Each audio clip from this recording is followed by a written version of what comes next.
Muy buenos días, Bitcoiners. Bienvenidos de regreso a su calendario económico de Bitcoin. Mi nombre es Mauricio Di Bartolomeo, cofundador de Leden, y como todos los lunes les traemos las noticias y el análisis que necesitas para arrancar la semana en Bitcoin. Hoy es lunes 20 de septiembre y ya tenemos una semana bastante activa con mucho movimiento en los mercados esta mañana.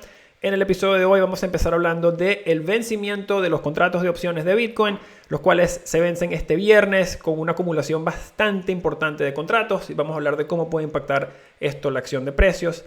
Seguidamente vamos a estar hablando de la oferta de bonos de Coinbase de la semana pasada, la cual nos dio bastantes pistas de cómo las instituciones continúan viendo este espacio. Y por último, vamos a hablar de la reunión que tiene la Reserva Federal esta semana con una rueda de prensa de Jerome Powell, la cual muy probablemente moverá los mercados y nos dará mucho de qué hablar. Así que, cafés en mano, hermanos, que va a estar muy bueno hoy. Arrancando como de costumbre con Bitcoin, vemos que la semana pasada Bitcoin subió 2,63%, cerrando la semana anoche a $47,245. Desde un punto de vista de fuerza relativa, Bitcoin fue uno de los pocos activos que terminó la semana pasada en el verde o en el positivo, ya que, como vamos a ver a continuación, la gran mayoría de los índices de la bolsa, al igual que el oro, al igual que Ethereum, al igual que el índice de DeFi, todos terminaron la semana más abajo. Desde el punto de vista técnico, vemos que las líneas o los rangos que transamos acá hace más de 2 semanas continúan en juego. Vemos que la semana pasada Bitcoin tocó y rechazó esta resistencia que habíamos trazado aquí a los 48.800. Igualmente vemos que la semana pasada se acercó mucho a este nivel de los $46,000 y sostuvo este nivel. Ya vemos que esta mañana probó nuevamente este soporte de los 43,000 y lo ha mantenido por ahora. Sin embargo, pues queda mucha semana todavía. Así que importante tener en mente estos niveles. Solo para repasar, este primer nivel de soporte está en los 46,000. Luego hay un nivel más abajo en los 43,000. Si se viola este nivel de soporte, pues es muy probable que vayamos a buscar otro nivel más abajo. Igualmente en los niveles de resistencia tenemos esta resistencia bastante delineada en los 48.800 y más arriba en el nivel de los 51,000. Así que importante mantener en cuenta estos niveles. Igualmente esta semana, como mencionamos en el titular, hay más de 73.700, hay contratos equivalentes a 73.700 BTC que vencen este día viernes. Para poner un punto de referencia, anoche eran simplemente 71.500 contratos. Ya esta mañana vemos que se le han sumado 2.200 BTC en contratos a ese vencimiento del día viernes. Hay un par de factores que es importante tener en cuenta acá, ya que hacen que este vencimiento sea puntualmente importante o interesante. Como pueden ver en esta gráfica, la que tienen a su mano izquierda de sus pantallas, la que tiene las opciones de que dice BTC Options Global Open Interest by Expiration, ahí pueden ver que el vencimiento para los contratos de las opciones de septiembre son los que tienen la acumulación de contratos más grande este año, hasta ahora. Parcialmente esto es porque es un vencimiento a nivel de cuarto, a nivel de trimestre. Las opciones trimestrales tienden a ser las más líquidas y las que tienen más contratos porque son las más comunes a lo largo y ancho de plataformas que transan opciones.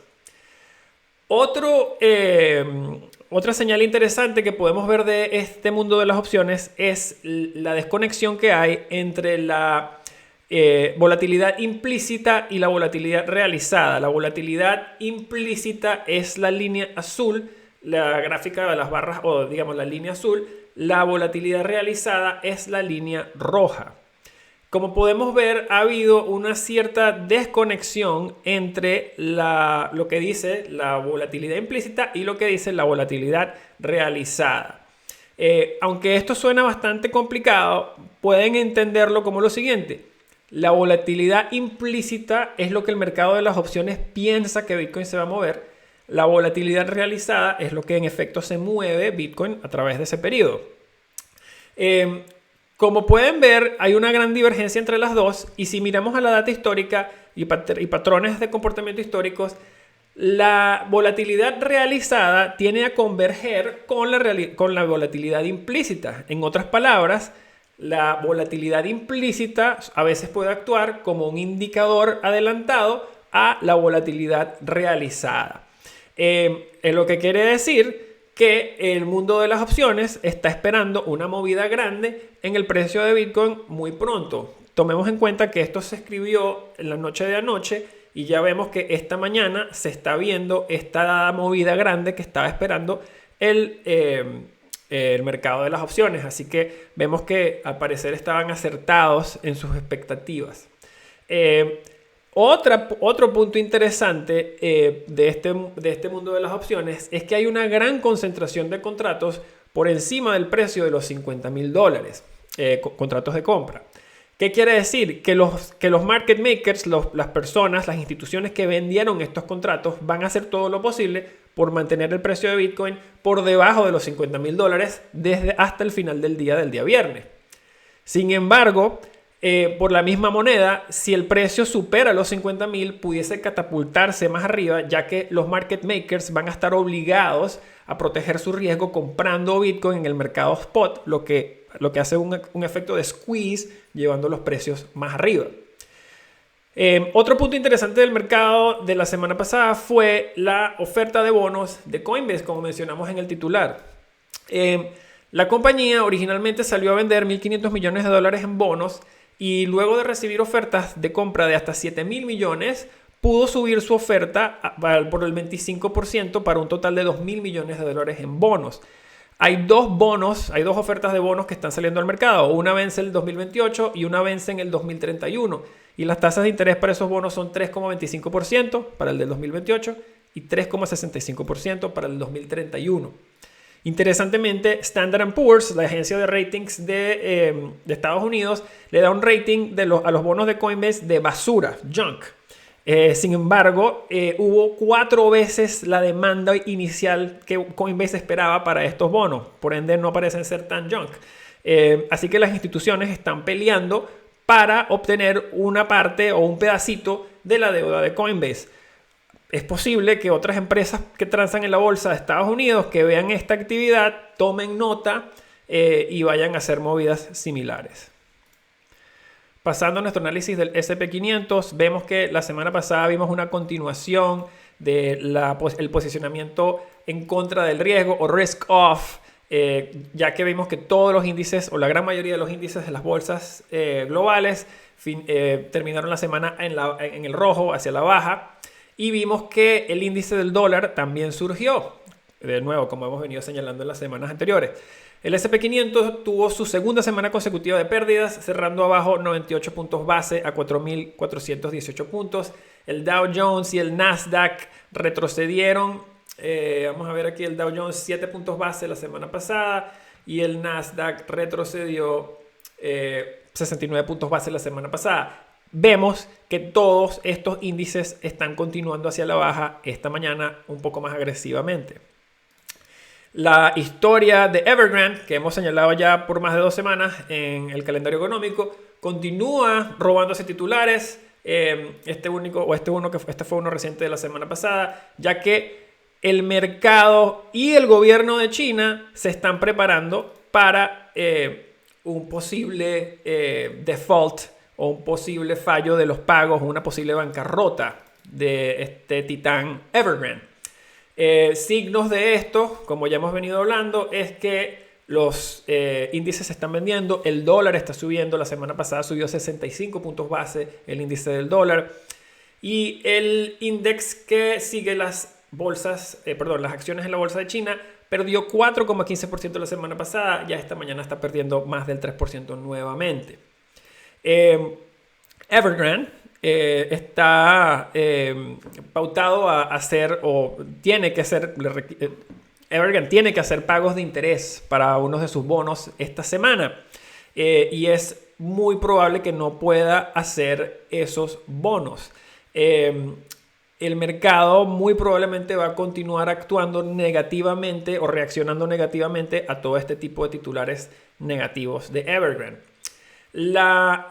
Uno de los eventos más grandes en el mercado esta semana va a ser la reunión de la Reserva Federal de su Federal Open Market Committee, la cual arranca el martes y cierra el día miércoles con una rueda de prensa de Jerome Powell. Va a ser muy interesante ver si hacen referencia a cualquier riesgo financiero posible de contagio de los mercados de China. Para ilustrar cómo este contagio se expande por los mercados, vamos a mostrar un ejemplo que creo que es la mejor manera. Cuando el mercado de bienes raíces chino sufre, toda su cadena productiva sufre también. Los constructores necesitan muchísimos materiales, dicho de otra forma, commodities, para construir. Las empresas de minería australianas son grandes proveedores del mercado de bienes raíces chino. Y Rio Tinto es una de estas empresas mineras australianas. Vamos a ver aquí la gráfica de Rio Tinto. Como podemos ver, Rio Tinto ha venido cayendo agresivamente en las últimas 6 semanas. Vemos que ha perdido básicamente más del 26% en las últimas 6 semanas, y la velocidad de esta caída parece estar acelerándose, ya que si miramos nada más lo que ha caído la semana pasada y lo que va de esta, vemos que solamente las últimas 2 semanas ha caído casi 14%, así que vemos que esta velocidad de esta caída se está acelerando. Si miramos otras partes de los mercados de China, puntualmente en los bonos, vemos que los bonos de otras empresas de bienes raíces en China están siendo afectados y están cayendo agresivamente. Este que tienen es una constructora, son los bonos de una constructora que se llama Fantasia Holdings Group. Vemos que los bonos han caído estrepitosamente en lo que va de mes. Y estas caídas estrepitosas en los bonos han obligado al Banco Central de China a inyectar liquidez, a tener que inyectar liquidez a su sistema bancario. Este titular que vemos aquí en sus pantallas es de Al Jazeera, que describe cómo China tuvo que inyectar 14 mil millones de dólares de efectivo en su mercado de reverse repo para ayudar a sus bancos. Para explicar por qué un banco central hace esto, ellos le están prestando efectivo a sus bancos comerciales a cambio de que los bancos comerciales les den colateral. Típicamente este colateral son bonos del tesoro del mismo gobierno. Esto previene que los bancos tengan que salir a vender estos bonos para liquidarlos y obtener el efectivo que necesitan para restablecer sus balances de efectivo. Así que el gobierno les presta para que no tengan que salir a vender esos bonos, ya que salir a vender esos bonos empuja los precios de los bonos hacia abajo y las tasas de interés de los bonos hacia la alza. Están tratando de hacer esto para que los precios no colapsen, los precios de otros bonos no colapsen y mantenga, el contagio se mantenga contenido a lo que es el sector de bienes raíces. Aquí va a ser muy importante mantenerse al tanto de cualquier desarrollo, bien sea de la Reserva Federal que se reúne este miércoles y de cualquier noticia saliendo de Evergrande, así que los mantendremos informados. Pasando a nuestro análisis del oro, aunque vemos que el oro típicamente le va bien en tiempos donde hay incertidumbre financiera, este reciente baja en el ritmo de inflación y los miedos de posibles problemas financieros en China parece que han llevado a los inversionistas a buscar refugio en el dólar americano y en ciertos bonos del Tesoro de Estados Unidos, prefiriendo esos dos sobre el oro, ya que vemos que la semana pasada el oro terminó abajo 1,91% a $1,745 por onza. Consistente con esto, como estamos hablando, el ritmo de crecimiento de la inflación en Estados Unidos parece estar reduciéndose, queriendo decir que ya no está subiendo con la misma agresividad o con menos velocidad. Y por último, vimos que la tasa de interés del bono de 10 años también subió la semana pasada. Si sumamos esas dos, ya aquí hemos hablado mucho de que el oro tiene una correlación negativa con el retorno real del bono de Estados Unidos. El retorno real del bono de Estados Unidos es el interés del bono menos la inflación del bono. ¿Okay? Si vemos que el interés de las tasas de estos bonos, las tasas de interés de estos bonos están subiendo y la tasa de inflación está bajando, el retorno real de estos bonos está mejorando. Por ende, debería sufrir el oro, que fue lo que en efecto vimos la semana pasada. Vemos que obviamente el oro está bastante afectado por las tasas de interés y la inflación, y mucho de esto lo controla o lo impulsa la Reserva Federal. Así que el gran catalista para este posible mercado puede ser la reunión de la Reserva Federal esta semana, ya que esta puede impactar a los retornos de los bonos y por ende puede impactar a los precios del oro. Pasando a nuestro análisis de DeFi, vemos que ha sido una montaña rusa la semana pasada en DeFi, con el índice cerrando abajo 2,25% la semana pasada, dándole su segunda semana consecutiva de pérdidas en bastante tiempo.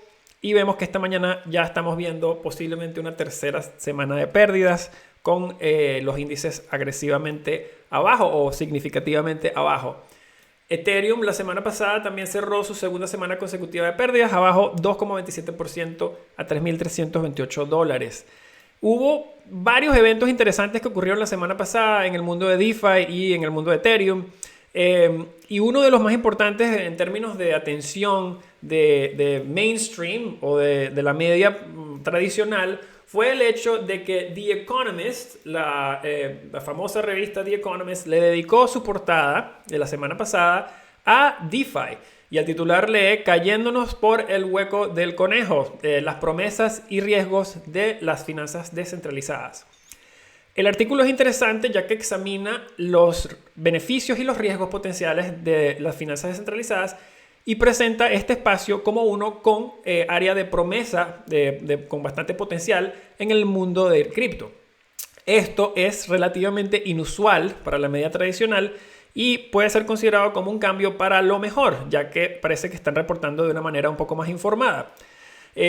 Luego, otra noticia que impactó los mercados fue el hecho de que OpenSea, la plataforma más grande para trading de NFTs, admitió que uno de sus empleados había hecho trades o había hecho transacciones con información privilegiada, información interna. Insider information básicamente es cuando la plataforma transa en contra de sus mismos clientes.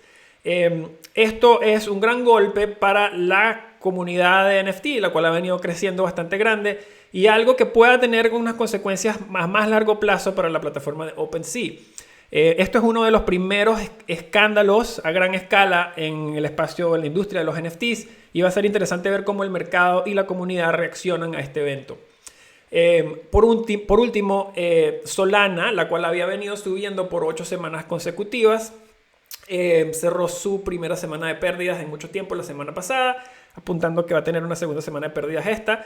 Pero la pérdida de la semana pasada vino gracias a que, y cerró 12,29% la semana pasada. Y esto ocurrió ya que la plataforma sufrió un apagón. Básicamente la plataforma tuvo un outage, dejó de funcionar por 17 horas el día martes. Y fue inundada por transacciones y sufrió básicamente un apagón por exhaustión de recursos. Fue la razón que dieron. Importante mantener esto en mente. Vamos a mantenernos al tanto de, digamos, cómo se recupera la comunidad de NFTs, dado este evento que ocurrió en OpenSea, al igual de que si continuamos viendo señales institucionales en los días a seguir alrededor de DeFi y Ethereum. Pasando a nuestro comentario de dificultad minera de Bitcoin, el próximo ajuste de dificultad debería entrar esta noche, hora del este, y proyecta que va a traer la dificultad arriba 3,30% a 18,99 terahashes. Mirando el mempool, cual tienen en sus pantallas, hacer transacciones en la cadena continúa siendo bastante barato y bastante rápido, con costos de confirmación para transacciones en el próximo bloque por debajo de 10 satoshis por V-Byte. Así que bastante barato y bastante rápido transar en cadena. Por último, vemos que mirando a China, el crackdown o la intensidad con la que China está persiguiendo a sus mineros no ha bajado. El gobierno ahora está prácticamente ha contratado una empresa para investigar y perseguir cualquier minero que esté minando Bitcoin en secreto. Así que quizás el gobierno chino pensó que era oportuno dejarle saber a sus mineros que todavía los están persiguiendo sin importar las otras cosas que puedan estar pasando en el país. Cualquier minero que tenga una mina a escala, que todavía se mantenga en China, que no se haya ido de China para restablecer sus operaciones en otro lado, es bastante... no sé qué está pensando. Y como siempre los dejamos con un resumen de qué podemos esperar para la semana que viene. La temporada de otoño arranca esta semana en Norteamérica y esta ya se ve, ya parece tener muchas promesas para lo que es el mundo de los ETFs de Bitcoin. Ha habido mucha actividad en el mundo de los ETFs de Bitcoin recientemente y hay evidencia de que puede venir una aprobación potencial en algún momento entre el 18 de octubre y el 1 de noviembre. El calendario de aprobaciones de ETFs que voy a poner en sus pantallas, ahora lo tienen, es cortesía de Eric Balchunas, quien es analista de fondos ETFs en Bloomberg. Como hemos mencionado aquí en episodios recientes, la SEC, la SEC, el regulador americano, ha señalado que muy probablemente va a estar aprobando un ETF basado en futuros, contratos de futuros de Bitcoin, antes que un ETF basado en Bitcoins físicas. La primera aplicación de Bitcoin, de ETFs de Bitcoin basadas en futuros, es de Valkyrie, la cual debería recibir una decisión el día 18 de octubre. Así que marquen sus calendarios, ya que es posible que este octubre estemos celebrando algo más que el aniversario número 14 del white paper de Bitcoin. Más allá de Valkyrie, hay otros aplicantes para ETFs como Fidelity, que están haciendo todo lo posible para que sus aplicaciones sean revisadas y aprobadas también. Este es el titular que tienen de la semana pasada, que Fidelity se reunió con la SEC para formalmente decirles o darles sus razones de por qué deberían aprobarles su ETF. Obviamente con el GBTC, que es un fondo de Bitcoin que no es un ETF, que quiere ser un ETF, y ese fondo está tradeando a un descuento del 15% del valor neto de sus activos, lo cual quiere decir que los inversionistas no le están dando una muy buena chance de que este fondo se va a convertir en un ETF en cualquier momento cercano o en cualquier futuro cercano. Así que bueno, saliendo de los ETFs, como siempre les damos un resumen de la data económica que podemos esperar esta semana y de expectativas y cómo pudieran mover los mercados. Así que bueno, día lunes y martes son un poco callados, pero el día miércoles tenemos muchísima actividad en los Estados Unidos, ya que recibimos la data de venta para casas existentes en el mes de agosto. La expectativa es que se van a vender 5,99 millones de casas. Sin embargo, los inversionistas aquí van a estar más interesados en la velocidad de incremento en el precio de estas propiedades, más allá del número de propiedades vendidas. El mes pasado, las propiedades en el mes de agosto, si lo comparamos con agosto del año pasado, las propiedades en promedio subieron de precio en un 17,8% de agosto del 2020 a agosto del 2021. El mercado muy probablemente vaya a celebrar un incremento menor de septiembre del año pasado a este septiembre y muy probablemente vaya a venderse si el incremento es mayor, ya que señala que la inflación sigue acelerándose y que puede empujar o forzar a que la Fed tenga que actuar. Ese mismo día miércoles tenemos tenemos dos ruedas de prensa de la Fed. La primera es el statement o un recuento, digamos, de la reunión, y la segunda es una rueda de prensa formal del presidente o el director de la Fed, Jerome Powell. La rueda de prensa de Powell del día miércoles probablemente va a ser el main event de esta semana y los inversionistas probablemente quisieran escuchar más detalles acerca de los planes de la Fed de taper, de básicamente frenar su compra de bonos del gobierno de Estados Unidos. Una gran sorpresa sería si la Fed dijera que ya empezó a hacer tapering, que ya empezó a comprar menos bonos. Esto explicaría alguna de la actividad de precio reciente que hemos visto, alguna de la dislocación que hemos visto entre los bonos de 10 años y los bonos de 30 años. También va a ser muy interesante ver si la Fed hace cualquier referencia a posibles riesgos financieros que puedan estar viniendo desde China. Así que miércoles va a estar muy importante, marquen sus calendarios 2:30. Día viernes, 8:30 de la mañana, recibimos la data de nuevas ventas de casas en Estados Unidos con expectativas de 708,000 casas. Aquí lo más importante va a ser la cantidad de casas, ya que pone en perspectiva la cantidad de compras que está haciendo la Fed cada mes para bonos respaldados por hipotecas.